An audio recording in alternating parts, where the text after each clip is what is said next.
Но Маяковский не был бы Маяковским, если бы он не написал поэтического посвящения о Баку. Поэтических посвящений, связанных с Баку, у Маяковского может быть меньше, чем у Есенина.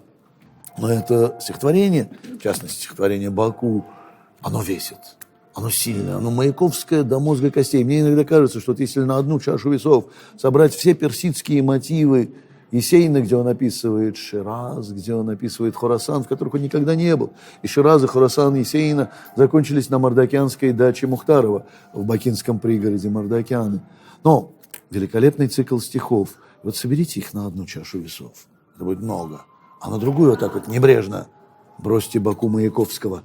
И я еще не знаю, кто перевесит. Маяковский мне импонирует, пожалуй, даже больше. Потому что в одном стихотворении «Баку» вы чувствуете его стиль, вы чувствуете его контрастность, вы чувствуете его такое черно-белое перо, вы чувствуете этот контрастный душ маяковской строки, этой лесенки. «Баку, город ветра», как сегодня, песок плюет в глаза. «Баку, город пожаров, полыхание балахан». Баку, листья копоть, ветки провода. Баку, ручьи, чернила нефти. Баку, плосковерхие дома, горбоносые люди.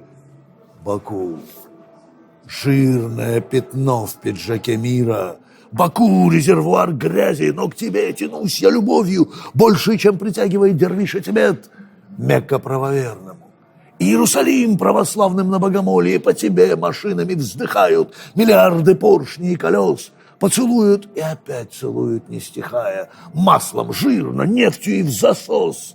Воле города противостоять не смея, цепью степеневших тел льнут к Баку покорно даже змеи, извивающихся цистерн. Если в будущее крепко верится, это от того, что до краев изливается столицам в сердце черная, бакинская, густая кровь.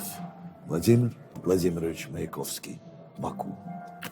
Итак, город, который вдохновлял Есенина, Маяковского, Городницкого, и сегодня не перестает удивлять удивительным сочетанием Востока и Запада, Европы и Азии, которые, собственно, разместились очень интересно по ту или эту сторону древней бакинской крепостной стены. Действительно, Баку – это Европа или Азия? Ответ на это скорее французский. Ça dépend. Все зависит от того, по какую сторону крепостной стены вы находитесь.